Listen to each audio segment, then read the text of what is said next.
Queridos amigos, é uma alegria muito grande estar aqui com todos vocês. E eu estava pensando comigo enquanto escutava todos os colegas com as suas brilhantes exposições, que infelizmente a pandemia atrapalhou muito os nossos planos, né? Certamente, quando nós brindamos o 1º de janeiro, eu acredito que nenhum de nós imaginou que nós teríamos um ano tão duro na nossa vida. Mas sempre se pode ver alguma coisa positiva. E o lado bom, entre aspas, dessa pandemia é que a gente teve a oportunidade de conhecer colegas de todas as cidades, todos os estados do Brasil, do exterior, e nós tivemos que nos adaptar à vida online. E eu agradeço um pouco a vida online, preferiria a vida presencial, por ter dado a oportunidade de conhecer o professor Glauber Salomão, conhecer no ambiente virtual, dentro de um projeto muito legal que o professor Dimitri e a professora Benigna Teixeira, do Distrito Federal, idealizaram em maio, que é uma obra coletiva que deve estar saindo. O título é Direito de Família na Pós-Pandemia. E fico muito feliz também de ter conhecido a palestrante Ana Cláudia Brandão, através das redes sociais, assisti às lives da professora Ana Cláudia Brandão, e, para mim, a professora Ana Cláudia Brandão certamente é um dos principais nomes, eu diria, do Brasil e fora do Brasil, sobre bioética. Eu adoro os temas que ela trabalha, e não à toa escolhemos em conjunto a questão da inseminação artificial e a inseminação caseira, os seus efeitos jurídicos aqui. Professora Ana Cláudia é pós-doutora pela Universidade de Salamanca. Ainda quero, no mundo presencial, pegar umas dicas de estudo com ela, porque eu adoro a cultura espanhola. E a Espanha que permitiu a união, no dia de hoje, com o professor Michel Romero, do Peru, o professor Osvaldo, do México, e a professora Marta Cristina, da Colômbia. Então, sem mais delongas, muito obrigado a todos os presentes, muito obrigado a cada um dos palestrantes, muito obrigado a todo mundo que ama o direito de família, em especial aos alunos da PUC e ex-alunos da PUC que organizaram, do momento 1 até agora, esse congresso. Muito obrigado, professora Ana Cláudia Brandão. Uma alegria lhe conhecer virtualmente nesse congresso. Ai, professor Daniel, eu que agradeço. Foi um prazer conhecê-lo, mesmo que pelas redes. Então, como você falou, são os pontos positivos, não é? Tudo na vida, eu acho que a gente tira o lado bom.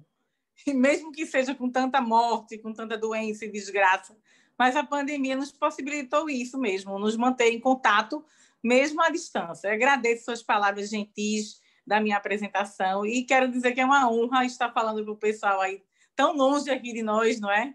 Recife para Porto Alegre dá mais ou menos 7 horas de voo.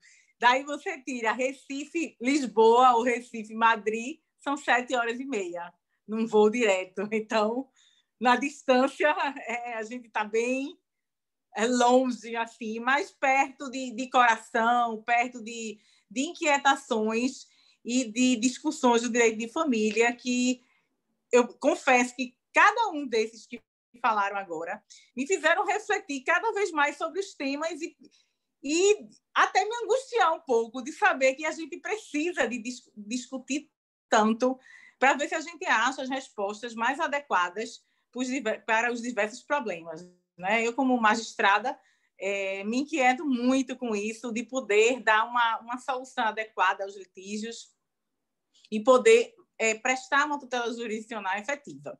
Bem, eu vou passar para o meu tema, que é um tema bastante polêmico e que, às vezes, as pessoas até não acreditam, pensam que é coisa de filme e tal. Eu estudo, como você falou, biodireito e bioética. E, no meu mestrado, me estudei muito o tema da reprodução assistida. No caso da inseminação caseira, é um fenômeno que está acontecendo que é bem interessante. O que é que acontece? Normalmente, as técnicas de reprodução assistida, elas são de difícil acesso para pessoas que não têm condições financeiras de arcar com esses tratamentos.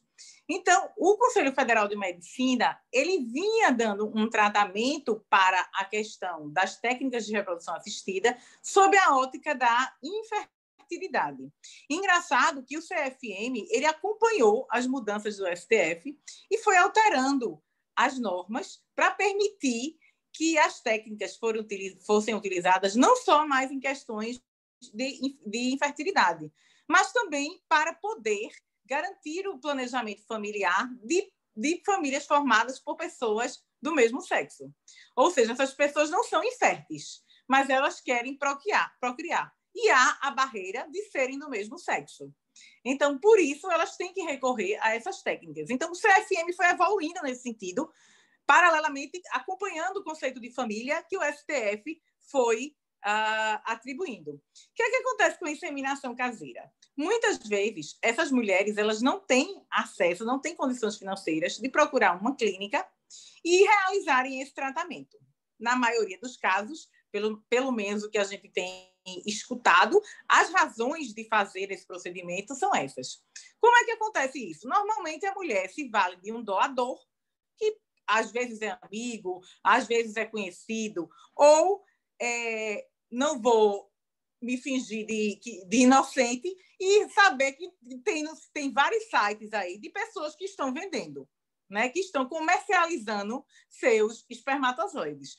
Essas pessoas normalmente vão ao encontro dessas mulheres e o espermatozoide é retirado, colocado numa seringa e é feita a fecundação no corpo da mulher. Porque esse casal homoafetivo não tem interesse em ter relação sexual com nenhum homem.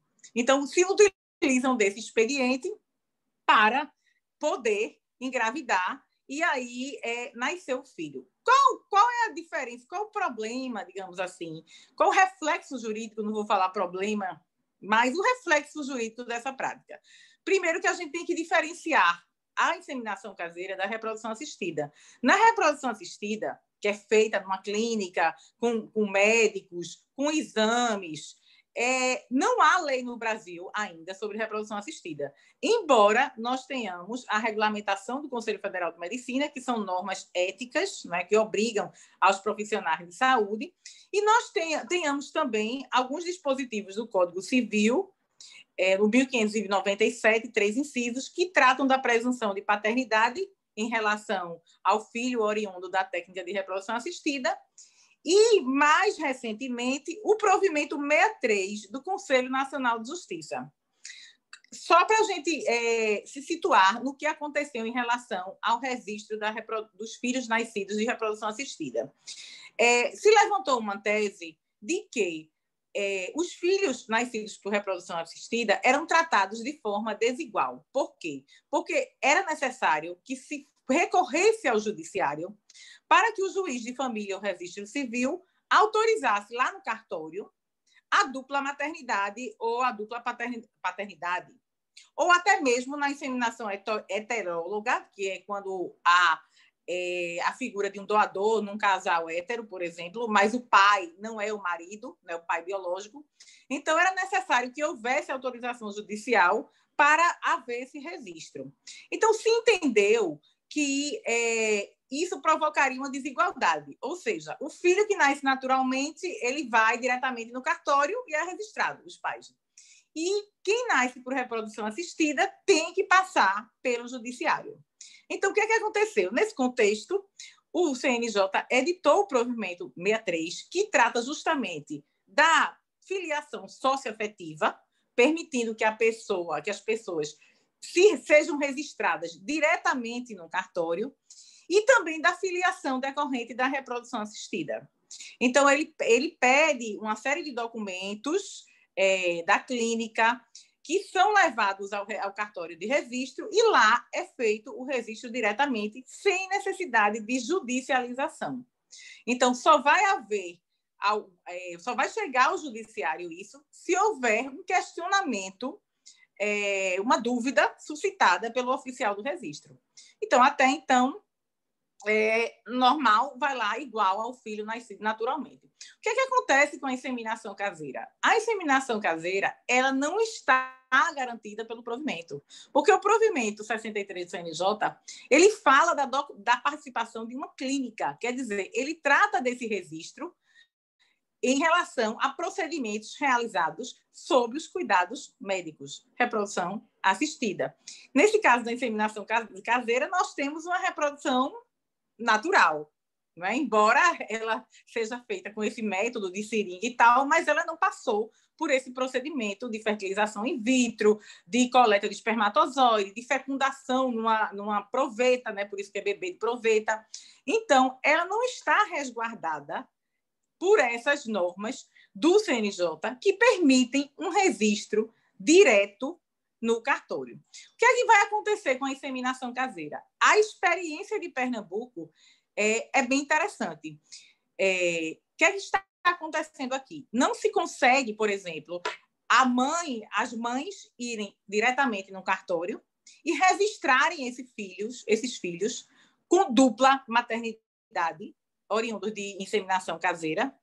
Primeiro, porque a questão da socioafetividade não vai poder ser aplicada, porque o provimento 63 foi alterado pelo 83 e diz que os filhos socioafetivos só podem ser registrados diretamente no cartório se forem maiores de 12 anos.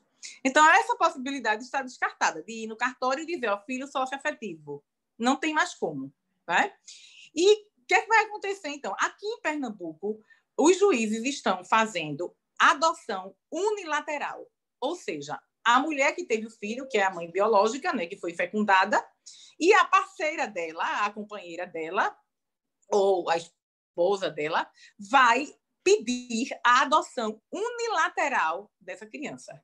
Aqui em Recife, é interessante observar que essa prática tem subido muito o número de casos desse. Não é? Fiz uma pesquisa com uma colega juíza da infância e da juventude e ela me forneceu uma série de casos, até me impressionei um pouco com o número de casos que tratam de adoção unilateral nesses casos de inseminação caseira. Outra dúvida que surge. Na reprodução assistida, o pai biológico doador ele está resguardado pelo anonimato.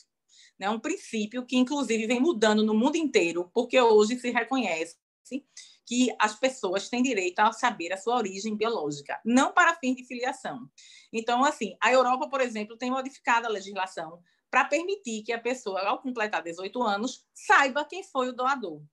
Há vários pontos favoráveis e contrários, não é? Principalmente quando a doação é gratuita, que isso iria inibir o número de doadores, etc. Enfim, na inseminação artificial, há essa proteção do doador e ele é anônimo, ou seja, a sua identidade, inclusive o CFM, adota a questão do segredo absoluto. A sua identidade ela não é revelada em hipótese alguma. Apenas em alguns casos de doença, por exemplo, para questão de impedimento matrimonial, mas mesmo assim, a resolução diz que a identidade do doador não é revelada. Então, a gente adota aqui o sistema do segredo absoluto. Estou falando a gente adota, mas isso é uma resolução do CFM, né? Nós não temos lei sobre a matéria, embora o Brasil seja conhecido no mundo inteiro pela eficiência das suas clínicas. É até um absurdo, até hoje o Brasil não tem uma lei de reprodução assistida. Bem, na inseminação artificial surge uma série de dúvidas. O pai biológico, por exemplo, ele pode demandar a paternidade dessa criança? Tem algum impedimento para isso? Que ele, porventura... E ao contrário, o filho, não é? Posteriormente, mesmo ele com a dupla maternidade, ele vai poder investigar a paternidade do seu pai biológico? Sim, porque não existe nenhuma garantia do anonimato. Então, o anonimato do doador, hoje se admite até a revelação, como acontece nos processos de adoção, em que o adotado, aos 18 anos, ele tem acesso a todo o processo, como eu falei, por questões de direito da personalidade, dele saber a sua origem, não com vínculo de filiação, jamais. Isso também acontece na questão da reprodução assistida, não é? Porque o próprio provimento 63 do CNJ, ele deixou lá um artigozinho dizendo que a revelação da ascendência biológica não importa em reconhecimento de filiação. Então, isso é possível. Mas, na questão da inseminação caseira, não há essas barreiras. Não é? Nada vai impedir, até porque o STF reconhece a multiparentalidade, não é? Ele vai poder ter duas mães e um pai, esse filho, não é? E ele vai ter o direito de investigar a paternidade e de cobrar todas as obrigações desse pai, porque, como eu falei, ele não está protegido pela questão do anonimato que protege a reprodução assistida. Então, é um tema realmente muito instigante e que nos traz muitas dúvidas, até sobre igualdade de filhos, sobre a questão da segurança e sobre a questão que eu agora estou estudando bastante, que é a proteção das gerações futuras. Né? Eu acho que as pessoas procuram as técnicas de reprodução assistida, todo mundo tem direito de realizar o seu sonho de paternidade, de maternidade, do planejamento familiar, mas eu lembro sempre que essa parentalidade ela tem que ser responsável. Então, não é apenas o capricho nosso, homem, mulher, e aí eu gosto de frisar que isso independe, não é, do sexo, do gênero, seja o que for das pessoas.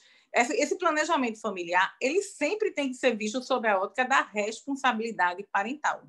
Então, a gente tem visto muitos projetos, eu quero ter um filho assim, eu quero ter... Até artistas famosos que declaram aí, eu tive um filho homem, sexo masculino, agora a gente vai querer ter um bebê, uma menina. Vamos lá na clínica, quer dizer, o próprio CFM diz que não pode haver sexagem. Então, eu acho que está faltando um pouco uma preocupação com as futuras gerações. Né? A criança ela não nasceu ainda, mas ela vai nascer. E ela não vai poder ter sonegado os seus direitos. Então, é uma questão só para reflexão.